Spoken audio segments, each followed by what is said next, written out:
here with Val, and we're going to talk about the media industry. So Val, what is it you do? I'm an actor, writer and filmmaker. And so I started off as an actor and I've been doing that for about 30 years. Wow, that's amazing. I know, crazy. So I've always written as well, but I kind of had imposter syndrome and never felt like I could say that I was a writer. Okay. And just recently I've got a bit of about the filmmaker bit. It's crazy, isn't it? That's what I'm doing. Yeah. But I think everyone has that. I can completely relate to that because I'm a composer, and sometimes when it comes out of my mouth, I think, oh yeah, I am.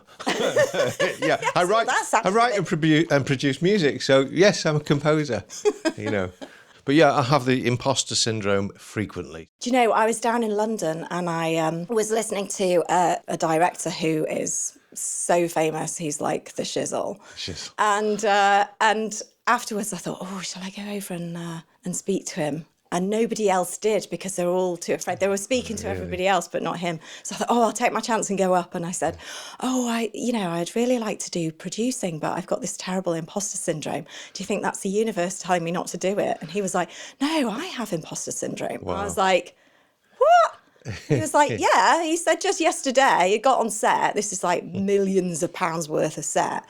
And he said he just got there and thought, I don't know what I'm doing. Mm. And then he just looked to his team and the DOP helped him out and said, well, you do a wide shot and then punch in or whatever. Mm. And I was like amazed and felt really brill that somebody so mega has the same thing. Oh, I think it's quite universal, isn't it? Yeah, I think so. So what kind of work have you been involved in?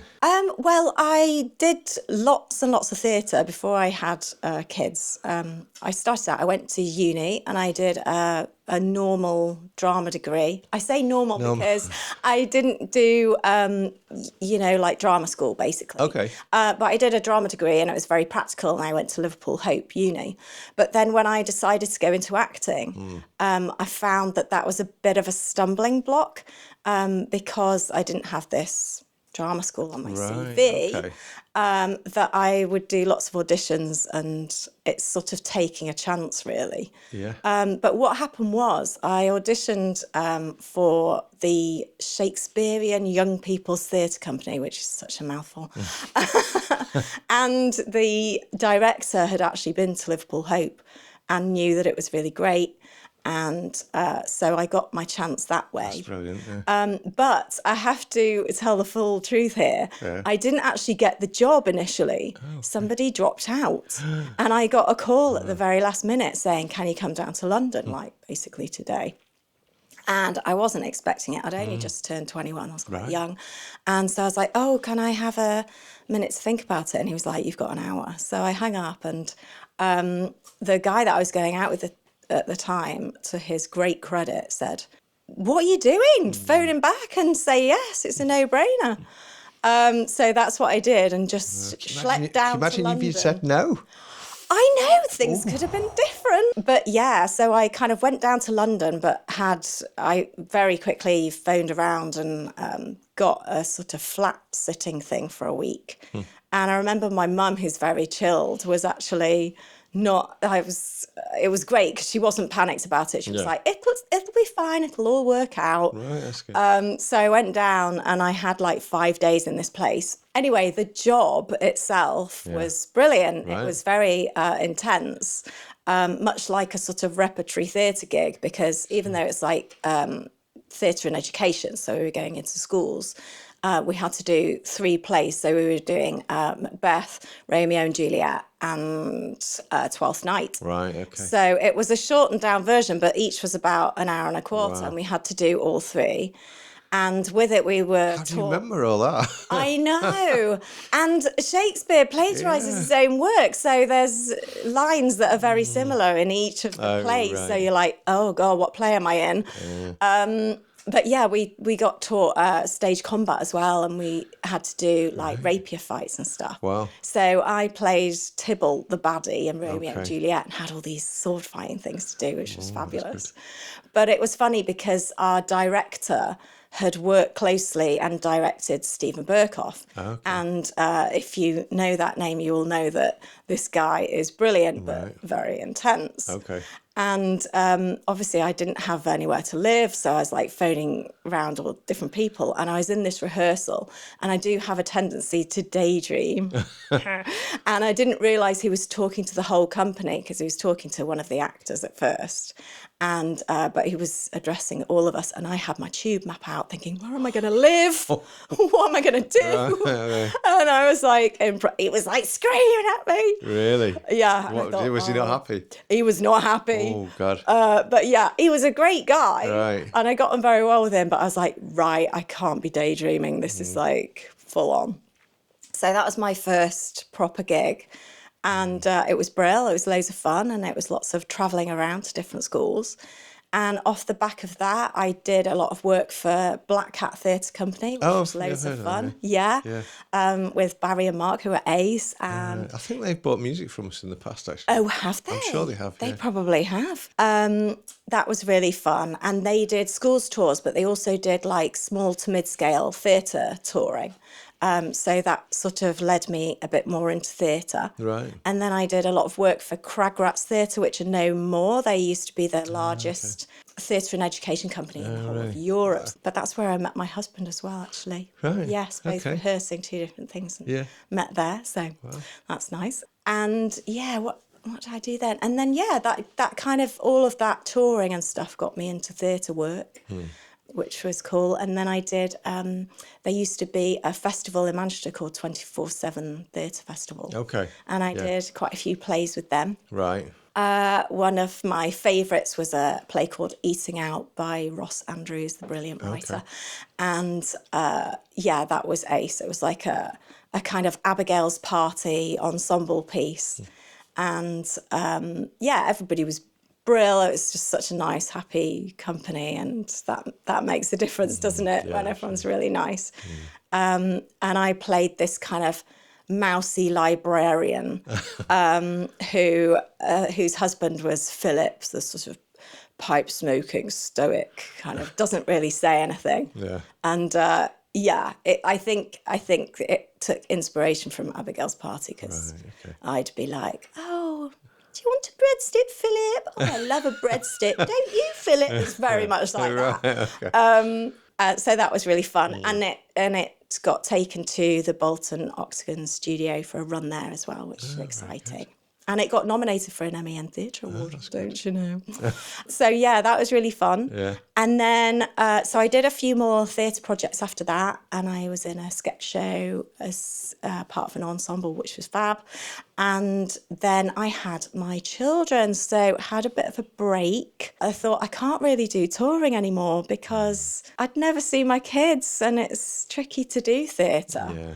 I know that you can do it. I've got friends that have done it. I bet it's hard. But it's hard. And I thought I'd just kind of, you can't get that time back. So so I decided to do little small jobs that fit around the childcare, like things like adverts, where it's just shooting for a day. So I've done 5-6 adverts, and I thought, I need to do my own little film projects, because then you can really fit it around when the kids are asleep or whatever. The boss. Exactly. Yeah. So I did a little short film called Henry, where I did sort of all the parts and shot it and everything. And it was based on Henry VIII's wives, spoiler alert, and it was like a modern take on those wives. And you can still see it. It's on my website. Is it? I mean, it's not the best, but it's just something that I just wanted to do. And did you take care of everything in that, like the I did the whole shebang. So I did the editing and all of that, and it got into St Albans Film Festival. That's good. And then obviously it didn't have any more money, so it just sort of premiered there, and that was it. Right. But I thought, I like this. Yeah. I quite like a little project like this that I write and do myself and all of that. And off the back of that, I got onto this course called Raising Films. And that was for carers, because I'm also a carer to my severely disabled mum after she had an accident. So that, coupled with caring for kids, got me on this course. And it was brilliant because they were just basically encouraging people to find time and ways to do their own projects and produce their own stuff. So I cut a trailer for a feature film that I wrote about 10 years ago on the basis that it's like a little calling card if anyone was interested. Interesting, because there's a serious money needed for a feature film, isn't exactly. But this is like a project a long time ago. But if it's not out there, nobody will... No, exactly. So it's like, I'll just do some auditions, get some fabulous actors, cut this little trailer, like a concept trailer. Good idea. So that's what I did off the back of the Raising Films course. Right, okay. So I decided to pursue writing a lot more. So I did lots of competitions and I saw one in Grazia magazine. And the premise was they were looking for the next Phoebe Waller-Bridge, even though she's still alive and working, but still. Another one. So I was like, I can do that. So they wrote the first page and the idea was that you write the next 10 pages. So I kind of sent it off and thought they've got like hundreds of entries. It's like... drop in the ocean type thing. But I actually won it. And it was in association with BAFTA. Wow. And so that was mega. I'm so pleased. Yeah. It's a good one. And so I had the chance to pick, for a one-off mentorship, to pick a mentor that I wanted. Okay. So I picked Miranda Hart. Right, okay. Yes, who's just ace and just gorgeous. I bet you had a good laugh. Oh, we had such a good laugh. And she's just what you would think. Really? She's just the same in real life? She's just the same. She's so funny and really kind and lovely. Right. Because I thought I want to pick somebody who's going to be encouraging and, nice, essentially. That sounds a bit lame, but, in the industry, it's like, I want to work with nice people. Of course, and, Yeah, because it's an industry where there's some not nice people. Yes. Same as the music industry. So yes. Yeah. Same as probably any industry. Yeah. You kind of like get to the point where you're like, we've got, I've just done a short film and we're like, we've got a no arsehole policy. No arsehole policy. That could be painful. Oh, I might have to edit that out. I don't know. I like that bit. Yeah, so I won that, and that just sort of gave me loads of confidence. Yeah. Because I'd never really said that I was a writer before, which is crazy because if you're writing stuff, you're a writer. Anyone watching this, if you're writing stuff, you're already a writer. Yeah. It's ridiculous that you have to have some objective, somebody saying, oh, that was rather good, for you to say, oh, I'm a writer. Yeah, if you're using ChatGPT, you're not a writer. Yes, exactly. just to be clear. Heed our warning. Yeah, it's like people now that say they're a musician or a composer because they're using Suno.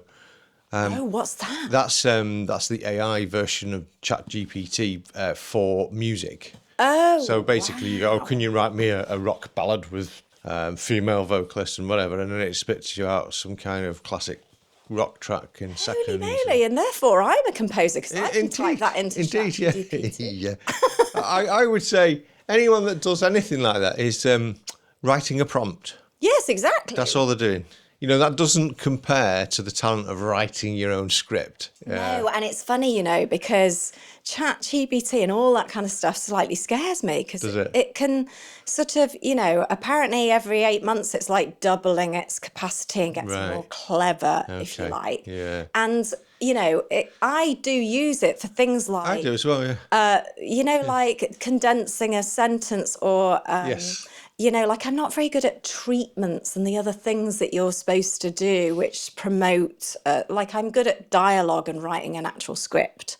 So it has its place, but AI can't do comedy. Funny. No, it can't, can it? It's terrible. I mean, I use AI every day. I'm not an AI denier or hater. I actually think they're amazing tools. But the thing is, if you just let it do the work, it's basically using everybody else's to come up with something. Yeah. So the way I tend to use it is I'll write something and I'll ask it to proofread it. And then it's my work, it's just proofreading it. Oh, I see. Can't use it for music at all. Do you get nervous that it might steal? Well, that's the problem as well, because anything when I'm using it for my ideas, I suppose it's different in a sense to yours, because all I'm doing, I'm thinking, right, I want to write a blog post about how the mechanical aspect of music licensing is very misunderstood. Now, the very start of that is confusing already. And then by the time I've tried to explain it, because it's a complex subject and, it's taken me years to get my head around it, it's not very well written. So for me then to just shove that into some kind of AI and get it to format it in a better sort of manner is fine, because it's going out on my blog anyway. Yeah. So it doesn't matter. It's got it. It'll see it on the web anyway. Oh. But in your scenario, you're not wanting to give your whole script away, are you? No, exactly. Yeah. And I'm in that scenario of music, because I could never... If I'm stuck on an idea for music, the simplest thing you can do now is ask AI what it would do with that, but you have to upload the music. But the minute you do that, then it's got your thing in its database, and I don't want that. And you don't know who else it's suggesting that music to. You wouldn't know, would you? No. It could be variations on that piece of music, or it could be the thing in its entirety, because AI cannot guarantee that copyright infringement doesn't take place. And that is in the terms of the ones... I've not checked the ones for text, but the ones for music, they certainly say they cannot guarantee copyright. Oh, wow. So basically, it can infringe copyright. And then they also say, and if it does, it's not our problem, it's your problem. All in nice legal speak. Oh, yeah. We add the caveat. Yeah. Screw you. So, I kind of get the AI. It is a scary thing. Yeah, it can be. Yeah. I mean, it's good, but I can't remember the exact quote, but it was like, you should get things like that to do the jobs that you don't want to do. Yeah. The second we ask it to do creative stuff, it's like, that's the stuff that humans want to do. Indeed. And that we do the best. That's the fun bit. Yes, that's the fun bit. Yeah. To me, if I could get AI to do all the crap stuff, you come up with that idea, and then 90% of the time you're messing around with stupid things that are annoying that you have to do, just simple things like splitting string parts into 4-part harmonies and stuff. Oh, it takes ages. All the processing and stuff. And if you could get tools to help you with that, then that would be the ideal. And they'll come. I was reading an interview with this producer that had worked with Dua Lipa. Oh, yeah. And he said, auto-tune, I'd be without a job without it. Right, okay. He said, because I sort of had a day with Dua Lipa, she put down some of the vocals, which wouldn't otherwise have been able to use on the track. And he could just use auto-tune and get it on a track straight away. Yeah. It's like... Yeah, we can't do without those tools. They're like, they're there. Yeah.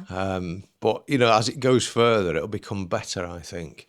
Even using that type of plugin where you're tuning a vocal, that is very time consuming. Okay. Because you can actually, there's something called Melodyne, and you can actually go in and you can see the vocal waveform and you can change bits on it. I mean, I did a recording with a euphonium player, and I used that to take the vibrato off his playing, because he did too much vibrato. Richard, if you're watching. Richard. So, it sounded great on the day, but when it came to mix it, it didn't fit in with the stuff that was made out of the computer, because there was a bit of a miss. The vibrato was a bit too much in relation to the other sounds, and so I had to use a tool to take the vibrato out. Now that takes a while because you go in, you see a waveform, and you've got a line that you can drag around to change the vibrato. But by the time you've done that on like loads of different clips, wow. You've done several hours of work. And AI could be if AI could if you could say to it, can you just tone down the vibrato by say 50%, selectively, and if it could do that, then it would save you so much time. It's not one of those things you can sort of do in one go. You can't say, well, I'll just change the vibrato on the entire clip, because then you'll have bits that are awful. Oh, I see. So you have to go through, and you have to, the bit that's got the touch too much, you just take that little second down a bit, and so on. And it's similar with that tuning stuff as well. You can tune stuff sort of so it sounds like a computer, or you can be a bit sort of selective on which bit you tune and which bit you don't, and all that takes time. That's brilliant. And it's like we're saying when you're spitting out the final tracks, that takes time as well. And if all these things could be done by AI, take the time away from us, then we could be more creative, because that time's wasted. You know, I could be getting on with another piece of music. Well, it's funny actually. So I've just finished cutting. Well, I didn't cut it, but I've just finished doing a short film, and we showed it to a few sort of fairly objective people. Yeah. And half of the people said, you know, the piano in the final scene is really distracting. And then the other half were like, oh, I love it, you know. Yeah. But we kind of had to go with, because I was thinking, right, this is a sort of Marmite situation. But then you can't leave it like that, because literally half your audience, when you show it somewhere, are going to be like, that's terribly distracting. So we had to decide to sort of take this out. So we had to go back to the composer and say, can you do another version, please? Yeah. Even though it probably takes ages without the piano. It's awkward, that, isn't it? Yeah, it is. And it sort of held things up, but we just wanted it to be right. Right. But he definitely didn't do it with AI. Did he not? Had to, Well, I yeah. think he had the, I don't know how he did it. Yeah. He had the track already, took the piano out and added more bits in. Yeah. Composers and AI are kind of a bit mixed reviews at the moment. Some people think it's going to be part of the future. Some people won't touch it. And I think it will be part of the future, but how you use it will be the key point, really, because if you decide to use AI just to generate your music completely and say it's your own, then you're going to land yourself in a lot of trouble. Because the only way you could do that at the moment is with something called Suno or Udio. These are like the major players. And the way they work is they've scraped the entire world's music database that's out in the public. So anything on Spotify, YouTube, people's websites. And I say this is allegedly because there's no proof, but everyone knows. Yeah, everyone knows, yeah. So they've done this, and so anything that's generated is made up of all of these songs that have been stolen. So as a composer, you can't do that and then claim copyright, because first of all, they say they can't guarantee copyright from anything that comes out of their service. Oh, wow. For that reason, because they know they've stolen it. Yeah. And then because anything that's made by a machine, you can't put a copyright on. So if you can't put a copyright on it as a composer, you can't leverage the royalties anyway. So it's like, well, what's the point of that? Yeah. So the only way I see it working in the future is if we get tools to do specific tasks within our workflow. But then I think there's the transparency aspect that's going to have to come into play, because a lot of people now would just use them and not say anything. But I think transparency will be the key. So yeah, that's amazing. Yeah. I mean, I plan on using AI in the future. Yeah, because what I would like to do at some point, and I'm telling the world now, so it's not a secret, but and I'm sure I'm not the only one that's thought about this. I would like to get my own AI model that isn't online, it's in my own computer, shove every piece of music that I've ever created into it, and use that to generate new pieces of music. So it's like your old history version of yourself creating new stuff. Exactly. Oh, wow. But on a scale unimaginable, like 10 tracks in a minute, out they come. But it would sound like your stuff, though. How bizarre. In theory. Until I try it, I can't really tell. What I do know is the quality wouldn't be the same as the stuff that I've done previously because of the way it works. But this is where you then get into that thing, well, what do you do? Once you've done that, what do you do with that music? And there's two things you could do with it. You could send it out as it is, but you'd have to say that it was generated by AI based on the DNA of my own music. And then you could in theory say that that's unique because it's yours. But because the law says anything generated by AI can't be put under copyright, you still couldn't claim a copyright on it. So the way to do it is to get different versions of your work and then get the ones that you think, oh, I never would have thought of that. And then you turn that into a new piece of music. So you get the idea of it and you replay the bits so that you've redone the music. And all that's happened there is AI has inspired you. Oh, my goodness. Yeah. You need to do that. I will, yeah, that's my plan. In the next couple of years or so, that's the plan. And then Hans Zimmer might be like, can I? You never have to work again. I think Hans Zimmer will go, I think I'll do that. Yeah, probably. Yeah. But I mean, from a business point of view, I think it'll make, if anybody wants to use my music in particular, and they can get more of it because of AI, then that would work well, I imagine. That's crazy. It is, isn't it? Going back to films and your composer, in terms of being a film composer, sometimes you look at a scene and instantly you know how that will sound and you just start playing along with it. And then other times you look at it and you think, piano, I don't know, strings? Well, with ours, so we got a guy called Troy Masters, and we really liked some of his pieces that he'd already done. So I think we very much said to him, can you take those pieces and kind of adapt it for our film? And so he added extra bits. Right, yeah. So the film that we've done is called Facade. Okay. And it's going to be going into the festival circuit in the autumn. Right. And it's funny, actually. I did a networking event and met this guy, Darren Westwood, who's a brilliant director. Okay. And we bonded over comedy, particularly sort of horror comedy, things like Hot Fuzz and stuff like that. Okay. Yeah. And we were like, let's write a comedy. So we got together and wrote this thriller, not even a wry smile in sight, no funny bits whatsoever. Actually, just a really tense thriller, which we didn't plan. No, it just happened. But yeah, so the composing kind of, there was bits where she's sort of walking up these stairs and it's scary. So he's adding all these different sort of musical things for that. Yeah. But yeah, so it's out soon. So it's about. So I'm going to be on every streaming platform, is it? Or is it just going to be on? No, it's going to be on the festival circuit. Right. So we're going to sort of. I don't know where we're going to premiere, but it's going to be sometime in the autumn. It'll be interesting. Yeah, we've got like a cast and crew screening in September that's planned, so that should be fun. And we got a TV star to be in our little film called Harriet Bibby, and she's fabulous. And so it was my first time properly producing.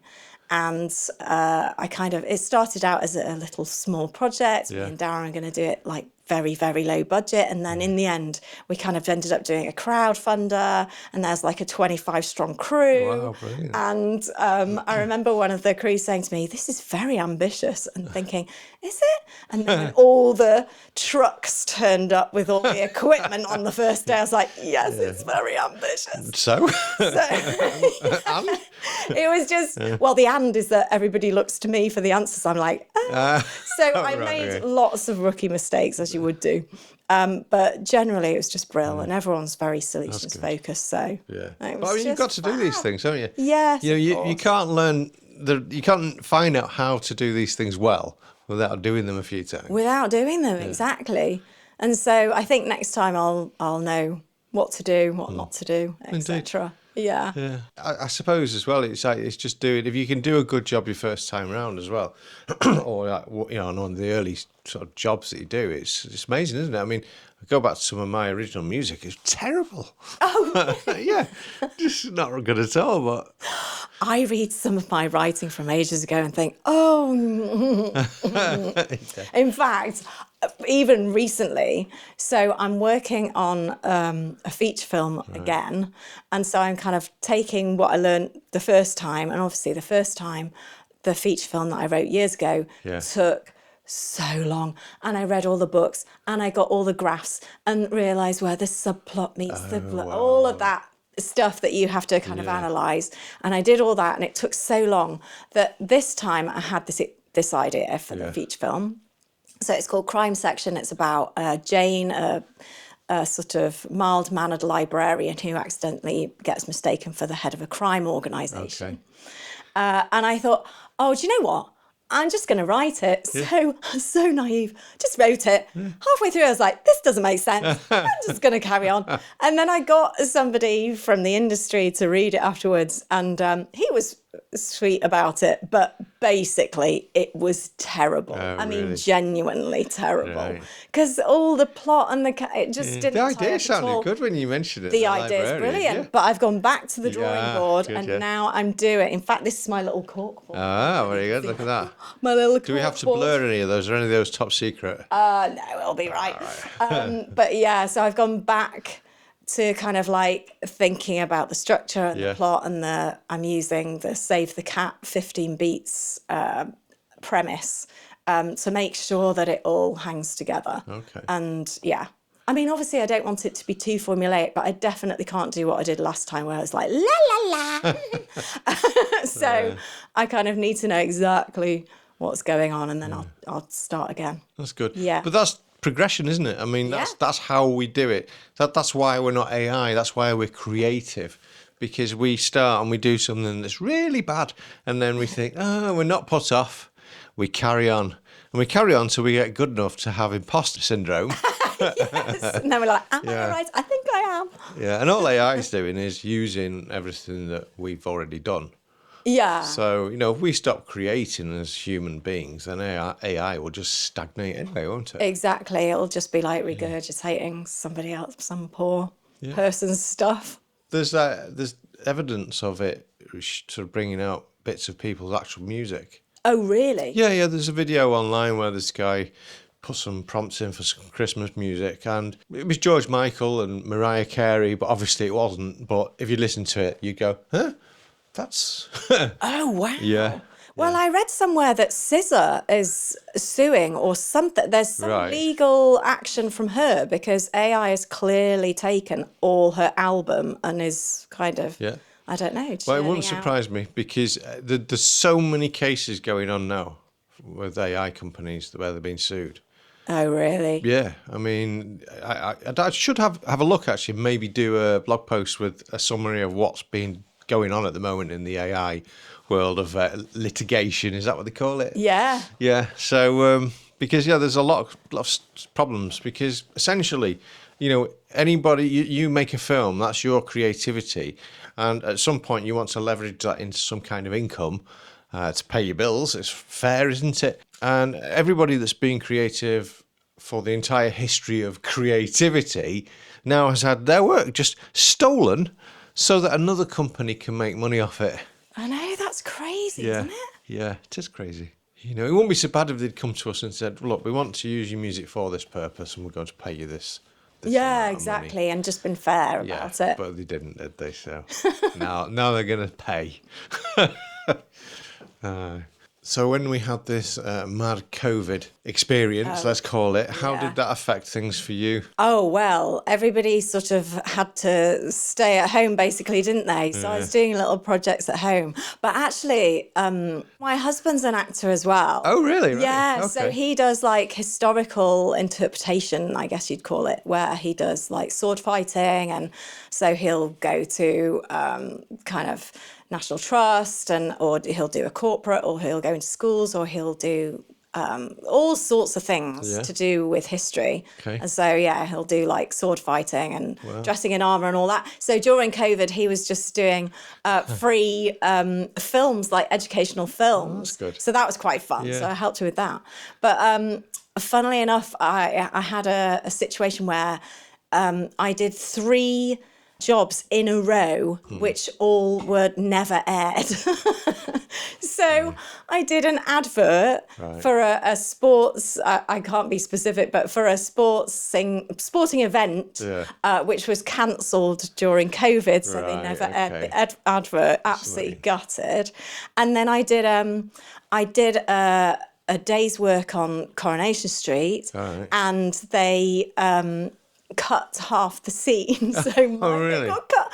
And they tell you when it's going to air. So of course I told everybody I'm on Curry on this day, and I wasn't. So embarrassing. Were you not on at all? Not at all. They cut my whole bit out. Oh God! And it was funny because I was saying on Facebook, "Oh, they've not shown it. They cut the whole bit out."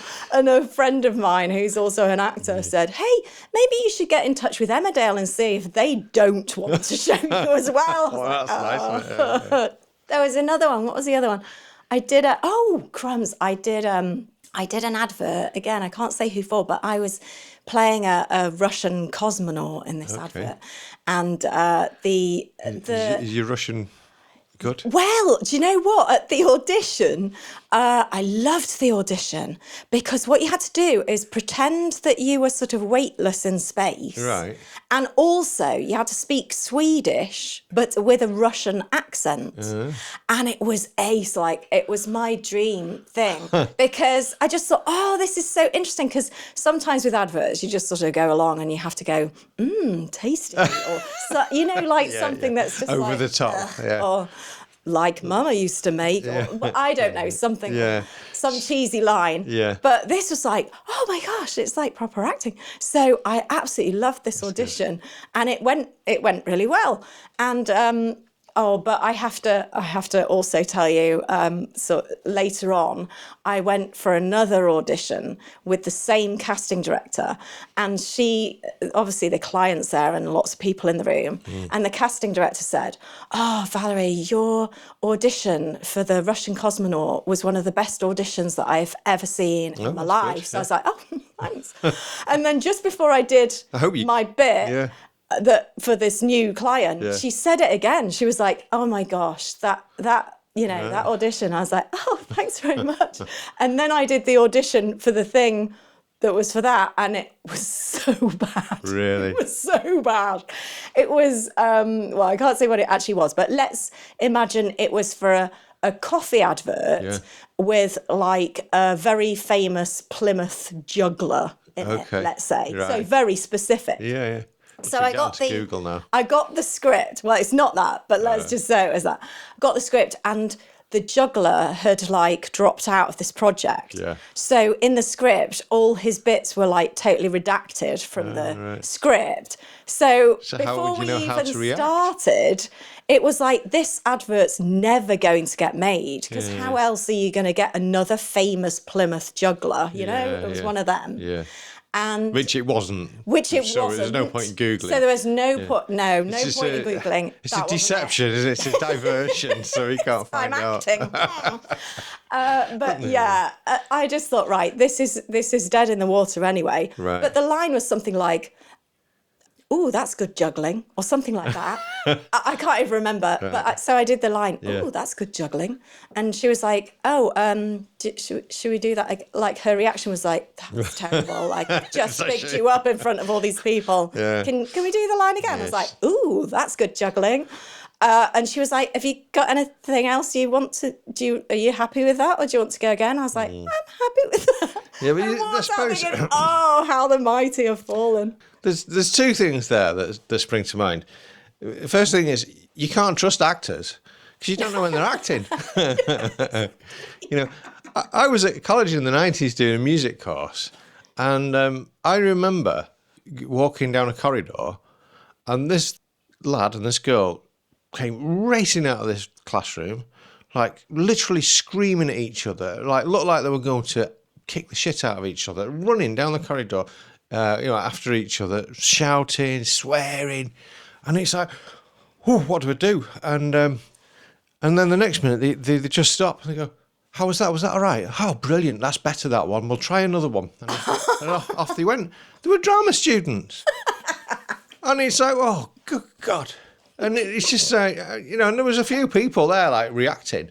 Oh, wow. To it. That's because, when you know they're good. Yeah, how scary that was. Well, Dustin Hoffman was saying that, I'm sure it was him that said, if you're kind of running your lines with somebody on set, you want everybody to, that you're doing all right when everybody thinks that you're actually in a conversation. Right, okay. Because, it has to be that real that people don't want to interrupt kind of thing. That's mad, isn't it? But, that reminds me, you saying about you saying you can't trust acting.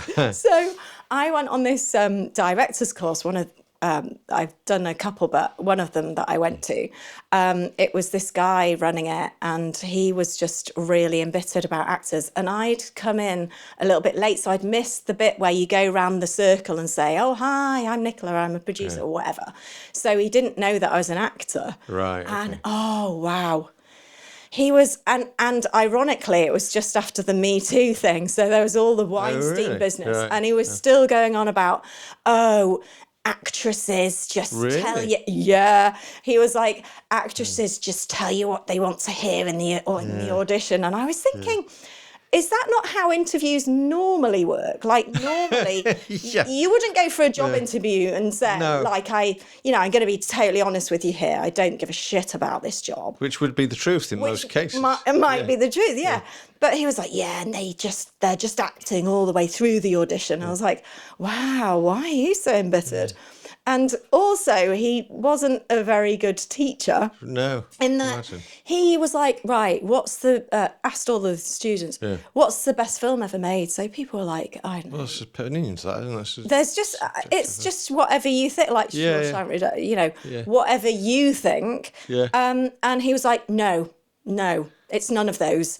And he wrote this really obscure thing on the board behind him, and he said, it's this one. I thought, you can't categorically say it's that one. That's just your taste. And then he was saying, don't bother doing comedy. You'll never get anywhere doing comedy.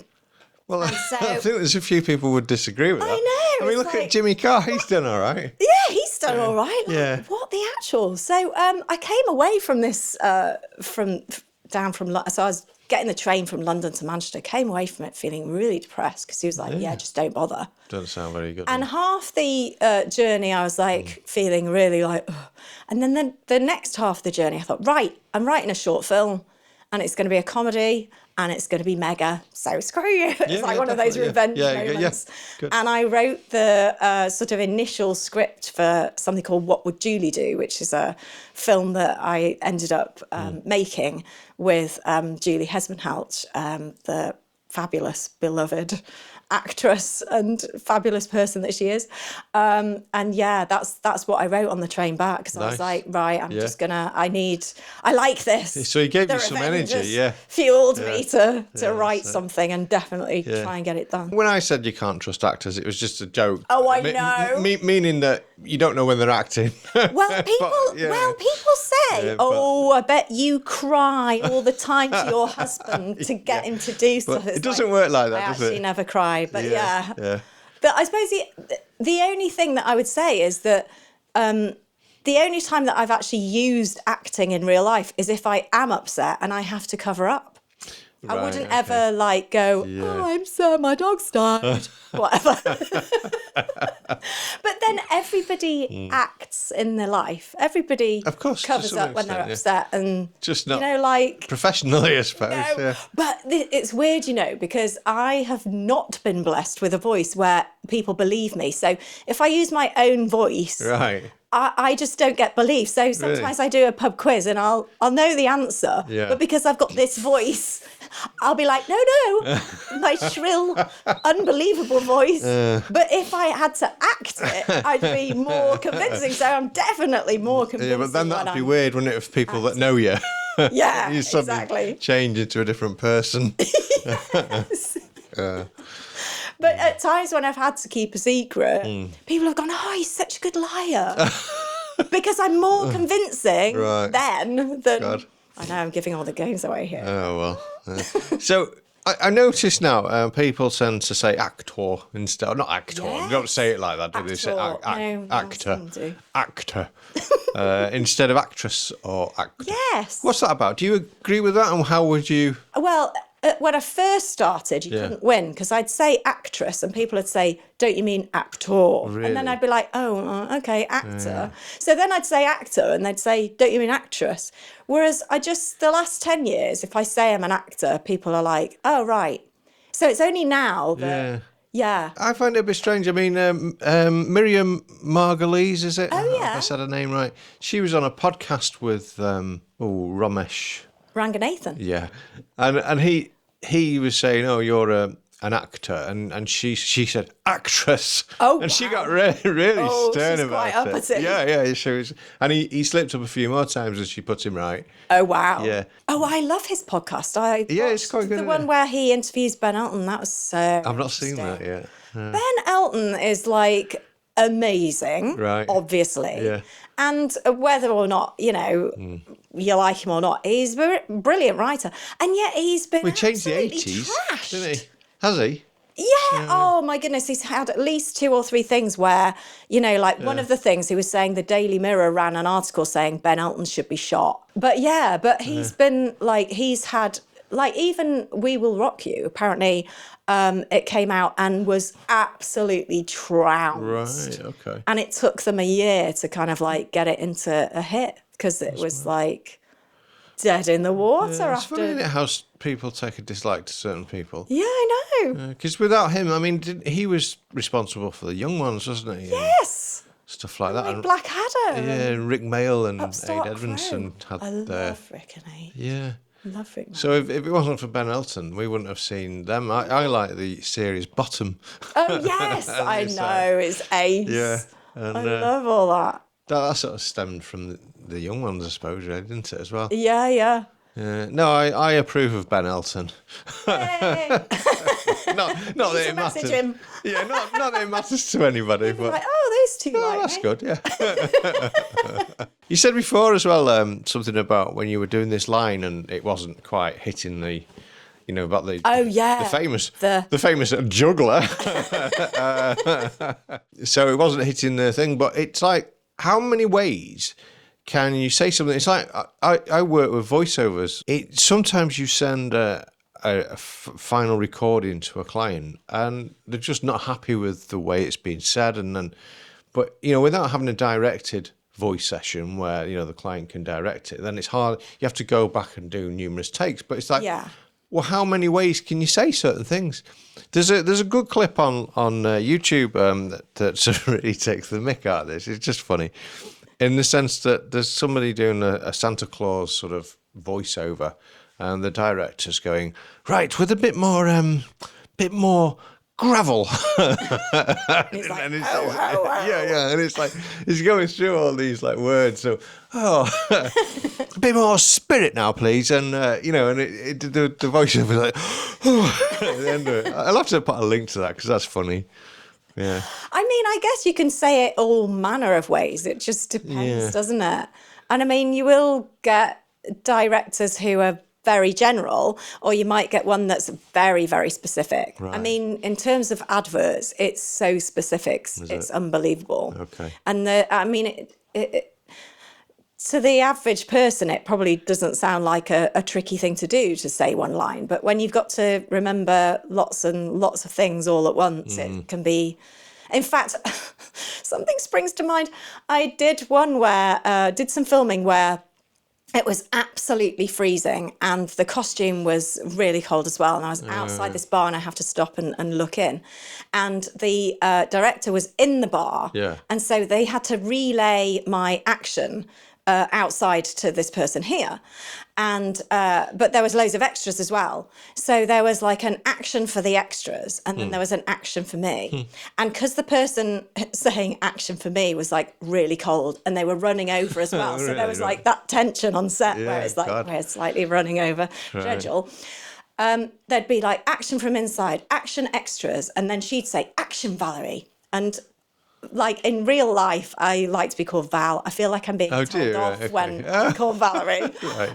And also, if somebody's shouting, Valerie, and then saying action Valerie, it's oh my God. And then because she was cold, it sort of ramped up to her coming over and putting her hand on my shoulder and going, action.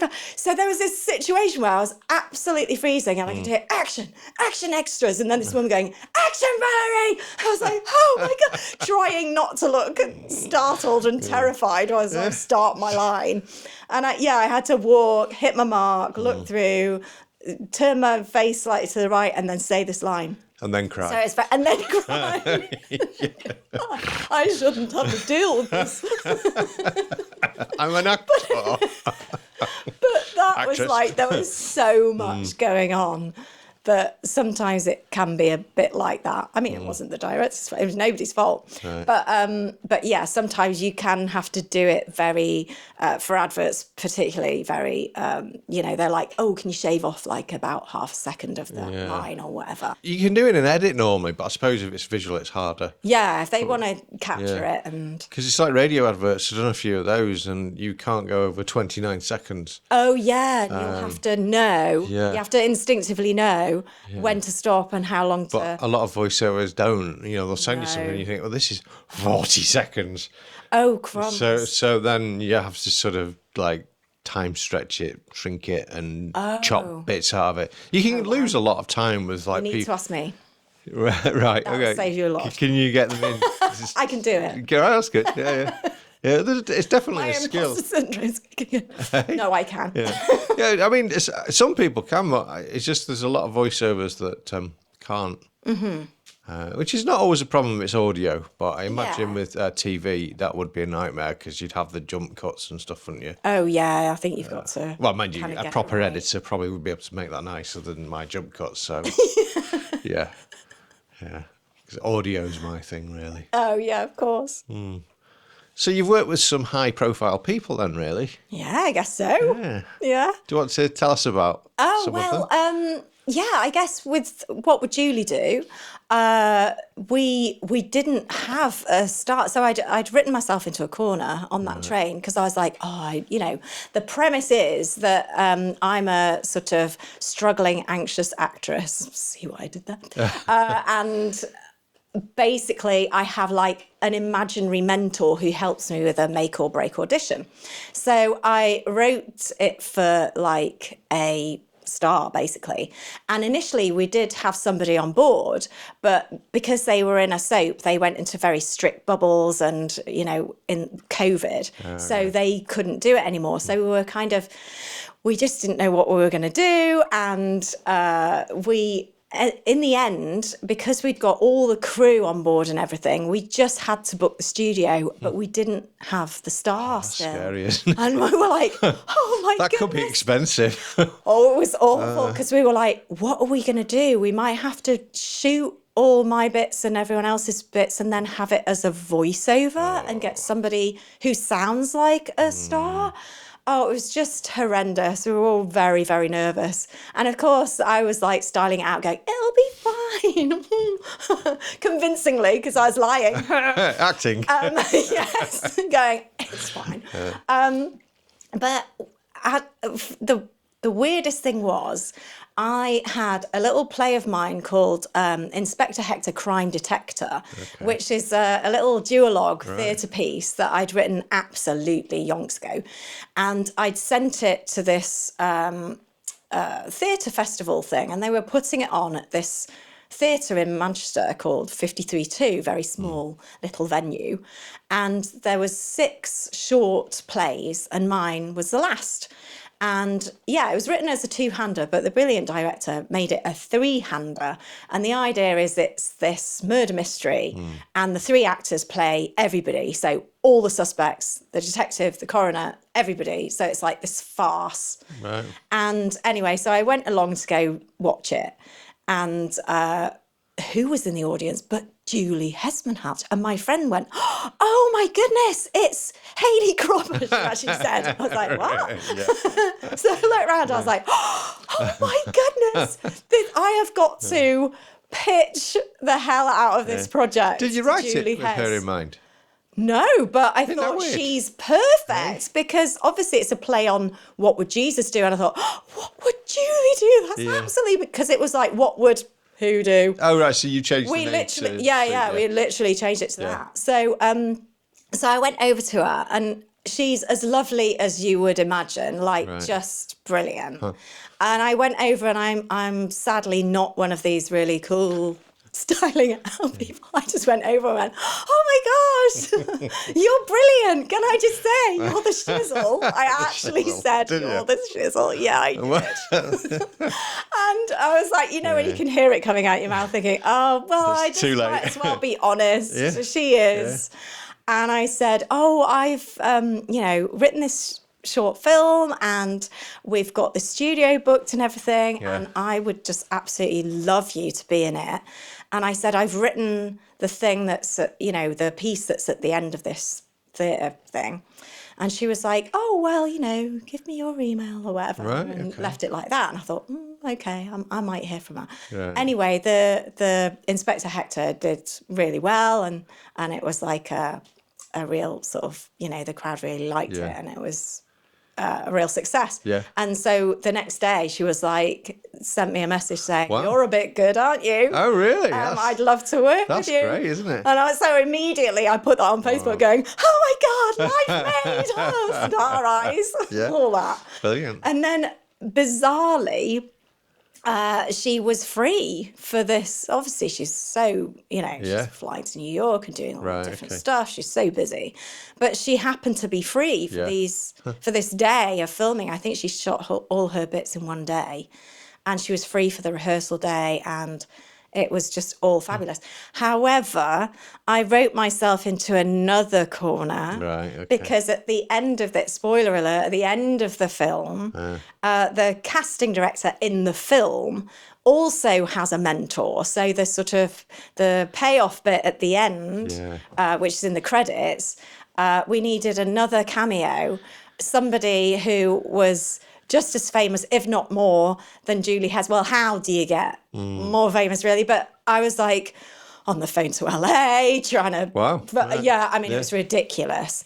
And I actually got banned off Insta because I'd never been on Insta before. I set up an account and I started messaging lots of different famous people. Okay. And of course they think you're a bot. They thought I was a bot. So they froze my account. I was like, "I'm frozen on Insta." So I had to write a message. So I had 3 months. The producer gave me 3 months to find somebody for the cameo. And it was not going great. And the deadline was coming up. And I thought, you know what? I'm going to actually write a letter to somebody who I think is just fabulous. And I thought it would tie in because she's called Julie Walters, and it would be, what would Julie do? And I thought, this is such a long shot, but I wrote her a letter that I posted, and it got to her. But this is like weeks later. I thought, right, she's not, she's not got the letter, doesn't want to do it, whatever. And then I went back to the producer and said, "I've still not got anyone. Can you extend the deadline?" He was like, "No, we can't." So we were going to have to axe this funny little bit at the end. And on the day of the deadline the producer gave me, I got this email through. And it was from Julie. And I thought, and it said something like, "Here's my video, blah, blah, blah." And I thought, why is Julie sending me Julie Hesmondhalgh sending a video? So I opened it up and I screamed because Julie Walters had done a little sales tape for our film with no contract, no money, Wow, that's good. I mean, if she wasn't my hero before, she's just how nice is that? That's amazing. And isn't it's just and she brilliant. Didn't sort of attach any terms or conditions or anything. No, she was just like, "Here's my little, good luck with the film." I was like, oh my God. And I love Julie Walters. Yeah. So I was like, holy moly. You've got some good names there. Yeah. So we cleaned it all up and put it, in post and used it in the credits. However, I have to say, following this up, because obviously this sounds like, it's dead easy or whatever. It's not. Yeah. Because even when we've got Julie Hes in the film and Julie Walters, we could not get this film into a festival. Oh, really? Really. That's crazy. There was so many rejections. The film's dead good, and we were so proud of it. Well, what were the rejections based on then? Well, you don't find out. You're on this thing called Film Freeway, and you just wait till the notification, and it just came up with all these rejections.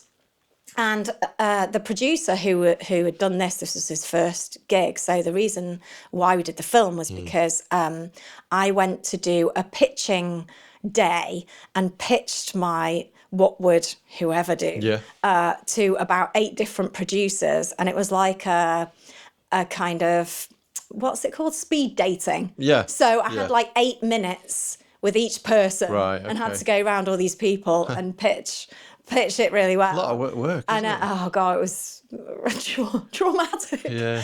But I pitched it to this guy, Luke Davies, who's just brilliant, such a lovely man and so brilliant at his job. And we got on so well. We sort of bonded over not the film, but just chatting away about all sorts of things. And yeah, so he came on board. And so it was his first ever producing project. And halfway through, his career really took off. He won the Sheffield documentary pitch and did this sort of feature thing. Anyway, that's another story. He was doing super well, so he couldn't do the festival strategy anymore. Oh, no. And so I took over the festival strategy. And I'd love to say that as soon as I took over, it got into the... No, it still got so many rejections. Right. And in the end, we finally got somebody to show it, and I thought, with this laurel, they give you a little wreath thing to put on when you're in a film festival. Right, I'm with you. So I put this laurel like massive on the poster on Film Freeway, and I suppose it's like anything. People can be a bit risk averse, and as soon as they see that somebody else likes something, then loads of people were saying yes. And it did super well in the end. Good. Won awards, and we got it into 4 BIFA accredited festivals, which we're really proud of. So it did really well. But man, it was a slog. You had to persist there. Oh wow! So I mean, obviously, if I'd started with that, with saying, "Oh, it's award-winning," blah blah blah blah blah, it sounds like, "Oh, it's been handed to you," but honestly, it's really not. Graft, isn't it? It's real graft.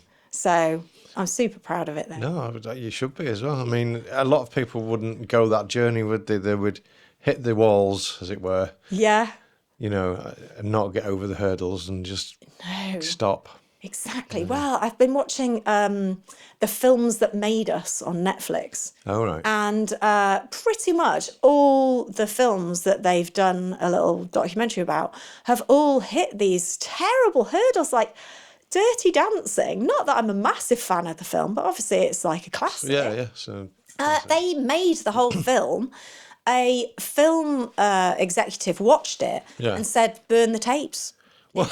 Yes. And what's more, they nearly did burn the tapes. That's crazy. They nearly thought, right, we've got to scrap this project because it's just absolutely, dire. And then they showed it, and obviously it's more of a woman's film. So then they kind of did the audience thing and got great feedback. So yeah, it's just so weird that you just got to find your audience. Yeah, it seems to be like that in many creative things, like music as well. You just you have to really want to do it. Yes. To do it, because if you're just out to make money or be famous or whatever it is you want from it, it's not going to happen. So you've got to really love the craft of doing it and pushing it. And you'll never make money off a short film, even if you won stuff. Right. No, you lose money on a short film. Yeah, we get people wanting to license music for films quite often. And short films are a nightmare because they literally don't want to pay anything. No, that's it. And it's hard because then you can't license music for nothing very often. I mean, I do it from time to time with my own music, but the composers on Media Music Now, I can't do that with their music. No. I can't say, well, yes, I like that film. I will give these composers music to you for free. It doesn't matter about their opinion. But with my music, obviously, I can do that. So, but it's a challenge because, even when you want to try and get a small amount of money, they just don't seem to have it or want to pay it, really. It seems that music always seems to get pushed to the last point as well, I find. Oh, right, yeah. That people don't think about it. You don't think about it, and then they think about it last minute when they've got no money left. Yes. I mean, I wouldn't mind going into doing some film music, but I don't know. I mean, it seems a bit hard going because from what I hear, the sort of smaller films, they don't have the budget anyway, and then they want lots doing, so I don't know. I mean, I go to lots of networking things where there's composers, right? And stuff. Okay. And it does seem to be that they are the last. It's terrible. Yes. We got our. I must say, we got our composers in at the start. Oh, that's good. Yeah. So there we go. That's good. Oh, I like that. Maybe everybody could start doing that. Yes. Yeah. But we didn't have enough for a sound designer from the start. Oh, really? And I think they get a bad kind of deal as well. Yes. Because I don't think, you know, when you're on a low budget, you don't necessarily think, oh, we'll get a sound designer in from the start. Yeah. I think people don't realise as well that sound design is an integral part of a film. Yeah. Oh, yeah. You know, a lot of the time, the stuff that you see on the camera the sound isn't even there. Yeah. You know, there might be a mic for the actor, but all the background sounds don't exist.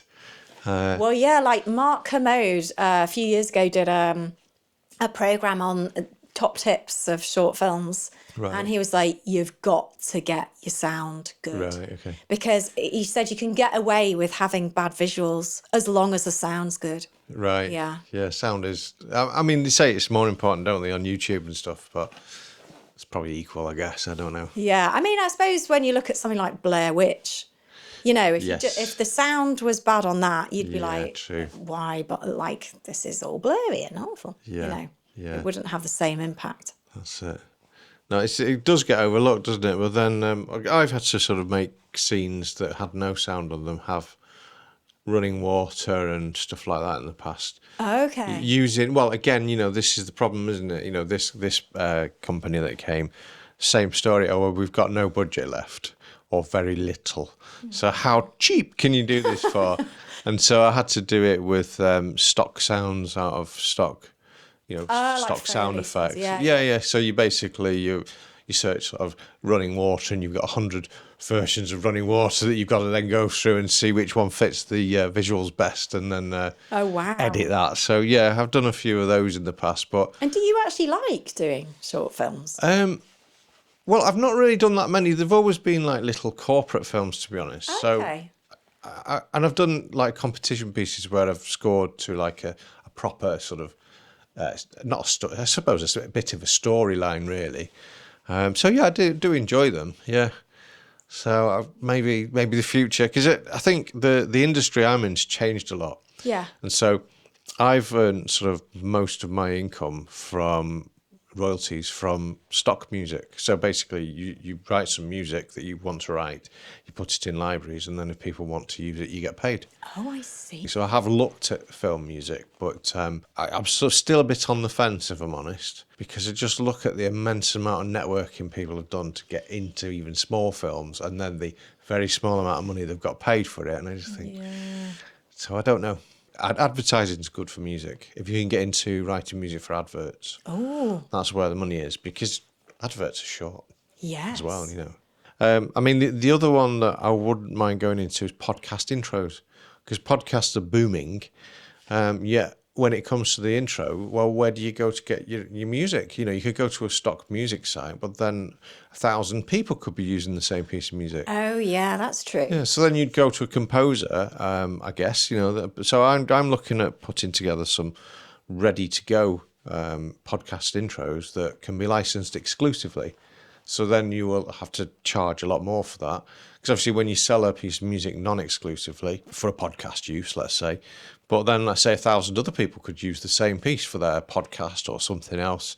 And to me, it makes sense that if you've got a podcast, you want something a bit unique, especially if you're trying to build that podcast into something really cool. So you could do that one thing and somebody comes along, buys the license and it's theirs. Yeah. And they go, oh, that one. Yeah. You want that one. Yeah, pretty much exclusively. So that's one thing I'm looking at doing in the next few months. Going back to the film thing, because we're talking about films really, aren't we? I like the idea of it. I did buy a course this year on how to write film music, because I've never had any training. So you've taught yourself? Yeah, I'm self-taught, yeah. Oh, yeah. right. Well, I'm self-taught apart from the fact that I learnt to play the trombone at school. So I suppose I had some sort of understanding of...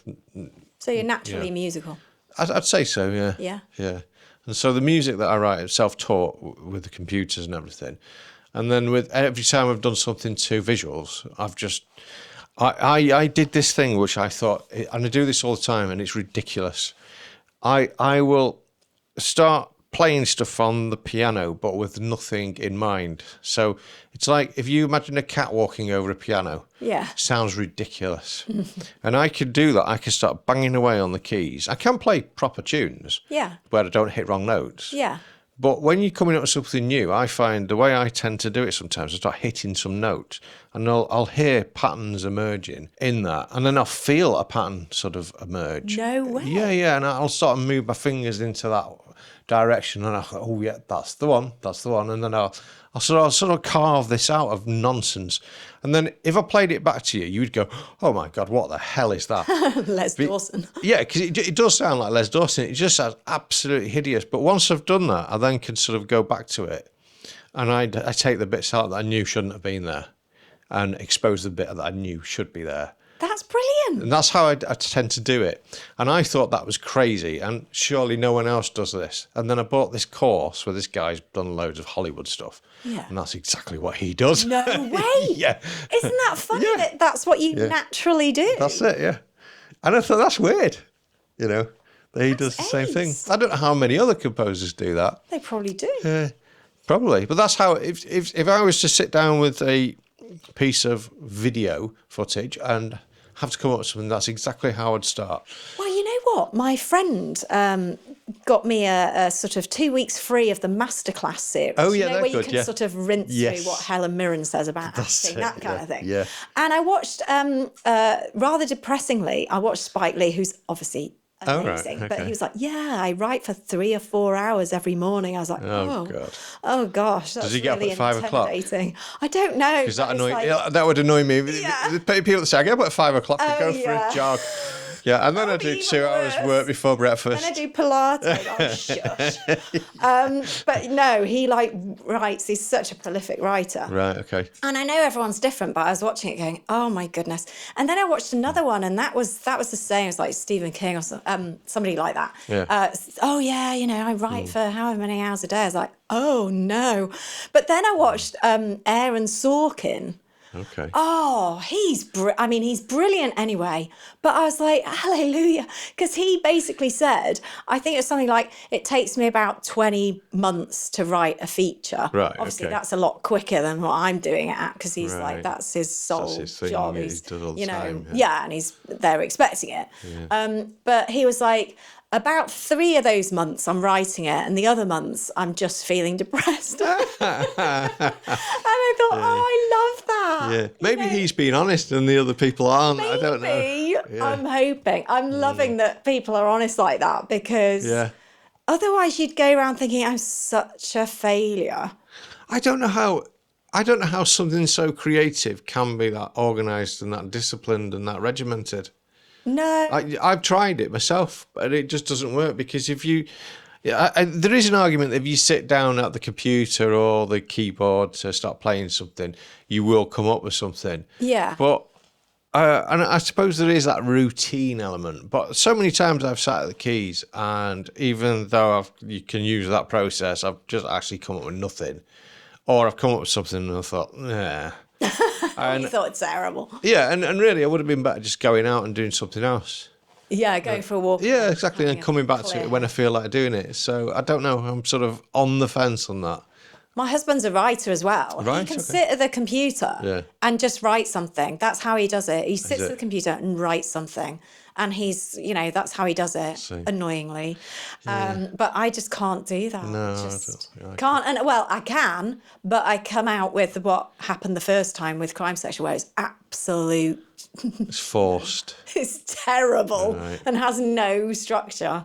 So, that's probably why I thought, I can probably do this by instinct, and I cannot. Yeah, maybe it's just, maybe we all have to find our own way, and maybe we're all, maybe some at one end of the scale, one at the other end, and maybe some people somewhere in the middle. Yeah. So. Because that guy that wrote Game of Thrones was, I think there was an interview, I'm sure, that I saw where he was chatting with Stephen King and going, that is not how I work at all. Stephen King is so brilliant. Yeah. I think after about 20 years, he's still trying to write the last Game of Thrones. Oh, is he? Right. Yeah, I think it's been like ages in the making. Yeah. But everybody's different. Yeah, absolutely. And I suppose it'd be quite dull if everybody was the same, because it might all be the same kind of content in the end. Exactly. Yeah, well, like AI. Yeah. You mentioned earlier that you'd been mentored by Miranda. How was that experience? Oh, she's just so brill. It was great. But the week before, so it was, I think, just at the end of lockdown. So the week before, I'd had a Zoom call with a theatre producer about another project. Yeah. And it had gone so badly. This is so me. I'm so untechy. And it just went so bad. The camera wasn't working. Then she couldn't hear me properly. And then I was under this desk here, like trying to put wires in and stuff. No. So it's just awful. So at the run up to the Zoom meeting with Miranda, I was like, oh no, I just need to make sure that it's all right and that I can be seen and all of that stuff. So I was like a bit nervous. So it all went well. But I thought I can't really style it out because it's so me to just go, you're great. So I was like, I was really nervous. And she said, why are you nervous? It's only me. It's only me. Yeah. And I said, well, you might not have got the memo, but you're like a pretty big deal. And she said, oh, well, it's a good job I didn't get that memo because otherwise I'd be a real dickhead. I thought, I like her. Yeah. You know, she's just not let anything go to her head and was just really down to earth. And it was just dead nice chatting to her about stuff. And I got to ask her questions about how she went about writing Miranda and how they sort of did it in the studio and how she wanted it to be. And, you know, she, I think, had to compromise a little bit here and there. But her advice was, if you feel like, this is really against what I wrote it for, you know, you're going to have to sort of stand your ground. Obviously, you've got to compromise, but don't compromise that much, you know, like with things that are a deal breaker. So I was like, that's interesting. Yeah, that's good advice.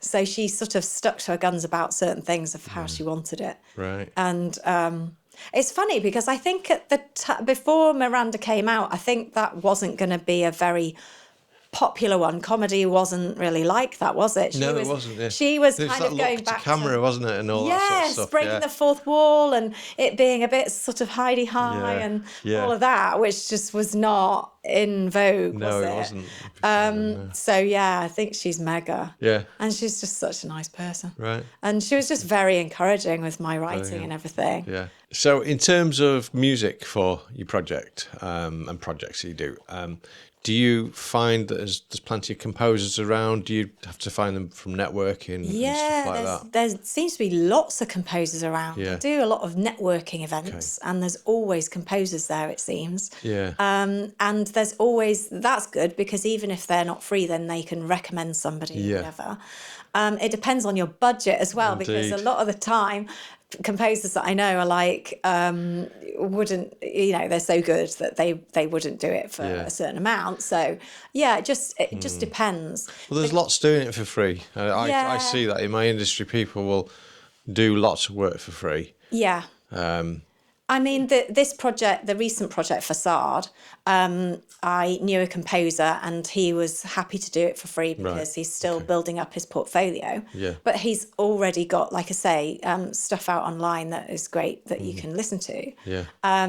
But yeah, he was just up for the project because it was such a low budget thing. A lot of the people came in, pretty much everyone came in for nothing. Right. And you know that's good because the people tend to come in when they want the next step up and they want that experience. So, you know, a second AD might want first AD experience, for example, that kind of thing. Yeah.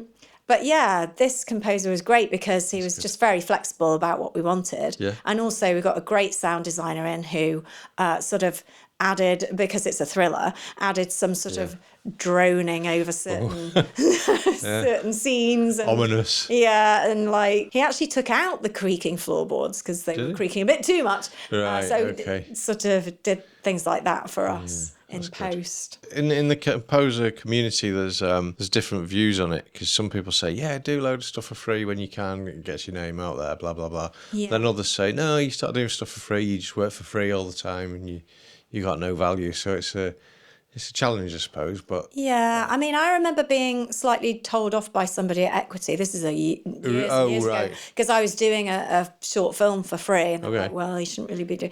Whereas now, I think they'd be like, well, I think it's not great, but it's not discouraged as such because you need that experience.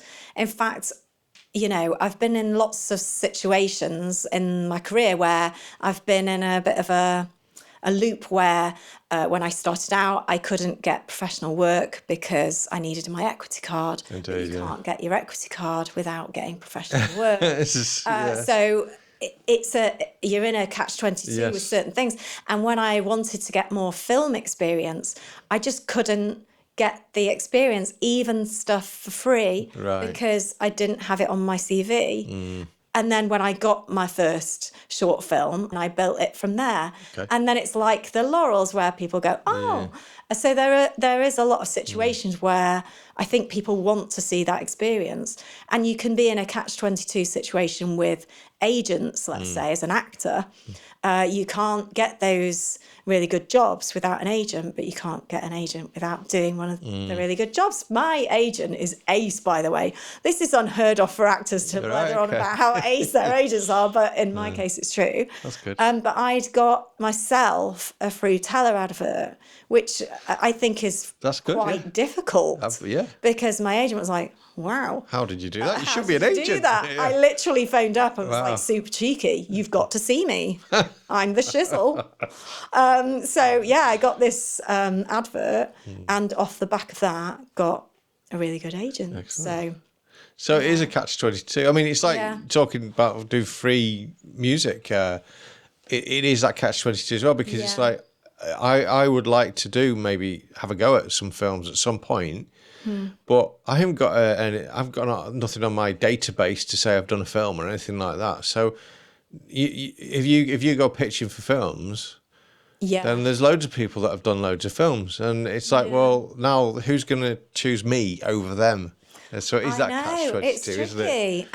And it shouldn't be the case, but in the creative industries, it is. It's almost like you do have to prove that you can do it before you can get it. Which is crazy. It's been good to talk to you. So to round it off, what have you got for the future? Have you got plans? Anything in the pipeline that's exciting? Well, the main pipeline thing at the moment is our little short Facade, which is coming out to festivals near you in the autumn and next year. And as I said, it's like a thriller. It's about Anna, who is nearing the end of her therapy and doesn't realise that her therapist has a dark obsession with her. Oh dear. Behind her calm facade. I see. Right. So that's what that's about. That's interesting. And I'm hoping to write something again with Darren Westwood, the director of that, because we co-wrote that together, and we might be writing a sitcom pilot called The Book of Chunt. The Book of what? Sorry. Chunt. So we're thinking about that, and we definitely want to do some comedy. But then you never know. That's a comedy name already. That's a comedy name. But then we meant to do a comedy this time and do a thriller, so we'll probably write some terrible horror or something. Okay. No, we'll definitely work together again, hopefully. But I'm working on my feature, so I'm hopefully finish this damn corkboard and get it written again. The corkboard. Do you want us to just show the corkboard again so we know? My corkboard. There we go. That's very organised. That is it at the moment. Yeah. I look organised, but we'll get around to that sooner or later. Right. Okay, that's good. And then I kind of do want to produce something again, so I might try and produce a feature. A feature would be an interesting progression, wouldn't it? But would. That's going to take a few years. Is it? So yeah. We'll see. Oh yeah. Is the funding process for a feature quite a task? I would imagine. Crumbs! I can't even think of I can't even think about that. Yeah. We'll see. Yeah, it probably will be another hurdle. I will make this feature film by hook or by crook. Very good. Yeah. Excellent. Well, it's been good to talk to you. Oh, and you. Thank you very much. No problem. Yay!